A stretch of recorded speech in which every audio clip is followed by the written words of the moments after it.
Hey everyone, Rascal here. And Mama, welcome to our podcast. In today's podcast, we're covering the final chapter in the Shrek series, Shrek Forever After. Well, not anymore because they're making a reboot. Yeah. So, sort of what final. was the final at this time? Yes. So Shrek is now a family ogre and a celebrity of the fairy tale world. Now, however, he starts to grow tired of the simple life. Yeah.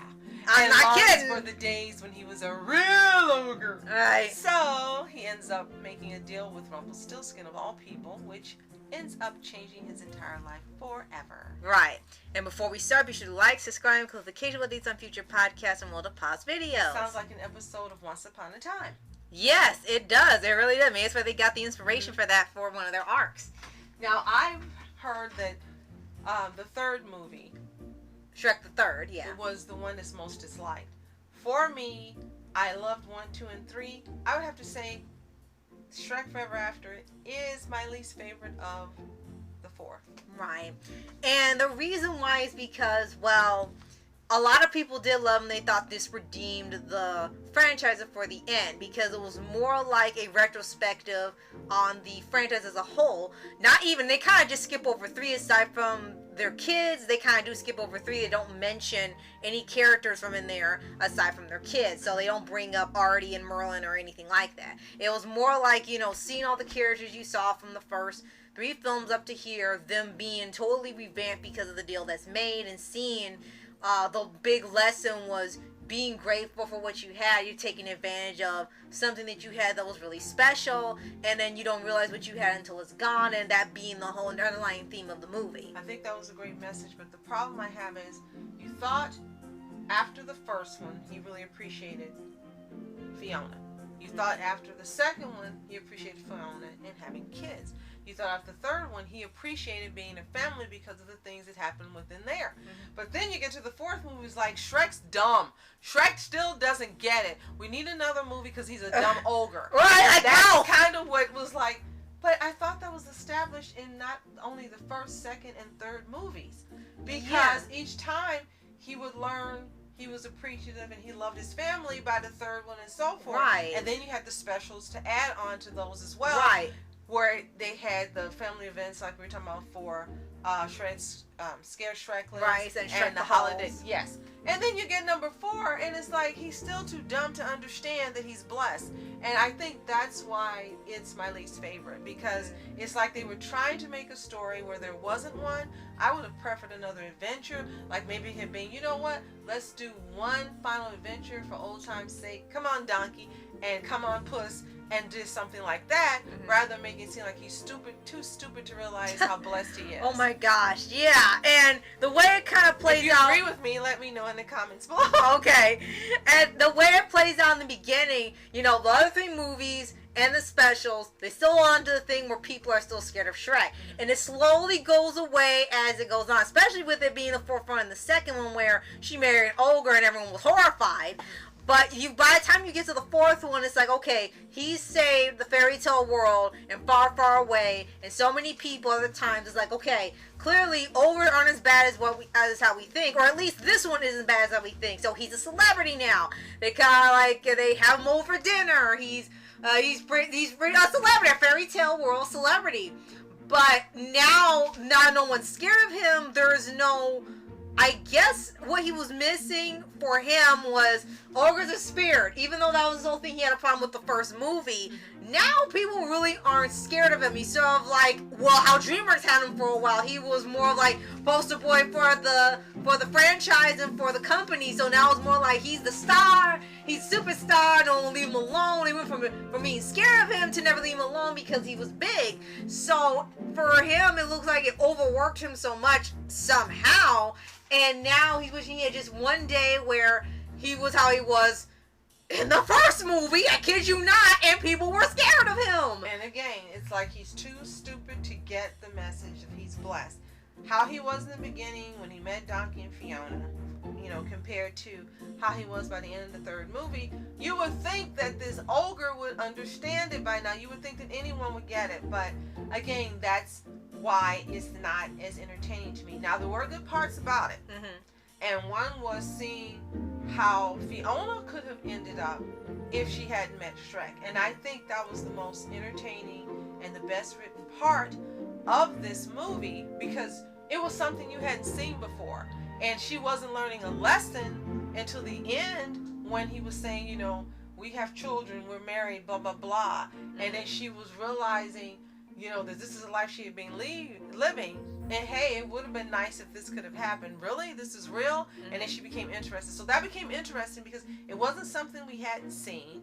It was very different. And you could have seen how she could have turned out if her true love never rescued her. Right. That was the most creative part of this movie. Right. And then we have where Rumplestilskin comes in, and basically makes a deal with Shrek. He said, okay, take one day, some random day of his life where nobody remembers who he was, be just like it was before he met everybody. And then once the day was over, he would go back to his regular life, and that'd be enough for him. And he's like, okay, I'll sign it. But then he wasn't read the contract. And he didn't read the small print. Right. So Rumplestilskin picked the day. So he picked the day he was born. So now the deal never ends.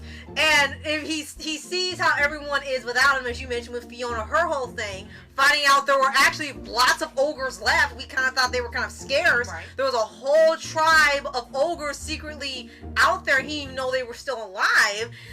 Donkey was, well, a donkey. He was no longer his comedic self. He was a pack mule, and he was basically their entertainment and the radio. Puss in Boots was an adventure. He was a Garfield now. Oh my gosh. Gingy was a barbarian. Pinocchio was trying to steal his way to get someone to get him to be a real boy. And everyone was pretty much topsy-turvy. And Rumpa turned everything into Mad Max. That was the funniest part. Puss in Boots and how he looked and what he was doing was the funniest part.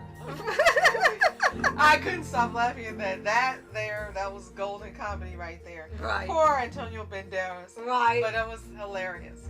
So, yes, we get to see him have one last hurrah alone. And again, I think it would have been a better story if he'd had his last hurrah, so to speak, going on an adventure with Donkey and Puss, but not being regretful that he no longer has that freedom and people aren't afraid of him anymore. It's just like, you know, for old time's sake, and because we weren't all together in the beginning, let's have a dude's adventure. Right. And it being something like Guys' night or I really something, would have yeah. liked that. That I really would love to see. Who knows? Maybe they'll have something like that when they do the revival. Maybe, yeah.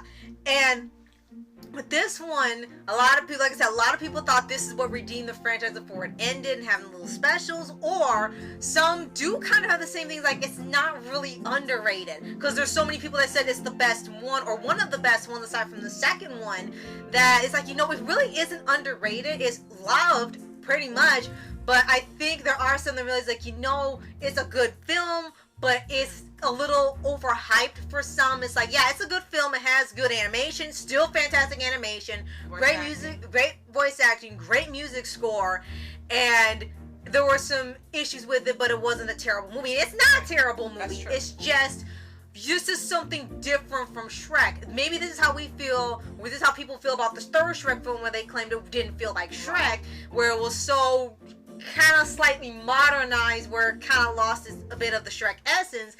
This one for us felt like it lost a little bit of the Shrek essence with that. And the other movies you had outside of Shrek before they're doing the revival, you have Puss in Boots movies, which are in the Shrek universe, and they're sort of like little prequel movies. And with that, you know, Shrek's not in it at all, but they're still it's still a really great movie. I don't know about the second one because we haven't seen it, but the Puss in Boots spinoff was excellent. So they still had the flair of writing the fairy tale world like this in the Shrek style. It's just that, I don't know, for this movie, maybe they're trying so hard to not do like the third one that they went a whole new direction. And for some, it was for the better, and for others, it was for just being okay. And it was still better than it being such a lackluster movie where you didn't even want to know or acknowledge this was the end of the franchise. I agree. I say it's my least favorite. It's the one I didn't like as much as the first three. Right. But you're right. It's not a bad movie. It is entertaining. Again, for me, the best part is Fiona's story and how she could have turned out if she never met him. Yeah. They had a lot of funny moments, not phony, funny moments. And yes, it's not a terrible movie. I just want to put that out there. It's just my least favorite of the four. But it's still a good movie. It's just, again, like the premise of them doing a dude's trip or dude's night, and not him sitting and being upset that people aren't afraid of him and not appreciating what he has. Yeah, which was because really I thought weird. movie 3 secured that he appreciated, and I thought that the holiday one was the same lesson. Right. Her telling him you need to appreciate what you have, and it's like, how many times you gotta tell him before he gets it. Right. So if you've seen Shrek Forever After, let us know what you think in the comments below. Is it your favorite out of the 4? Or if it's your least favorite, let us know what you think. If you haven't seen it, we own it on DVD, so you can purchase it on DVD. It may be available to stream. Right. And you can buy it. Oh, it is available to stream. Netflix is actually getting it. Yes. So you will have it to stream on Netflix if you have Netflix. Right. And if you haven't already, subscribe for updates and videos on your favorite anime series, animated shows, and all things animation. Absolutely. So thank you so much for watching, and tune in next time when we will cover Puss in Boots, the first Puss in Boots movie for the spinoffs. Thank you so much for watching. I'm Rascal Entertainment. And Mom Entertainment. Have a toontastic day. Peace and return to far, far away.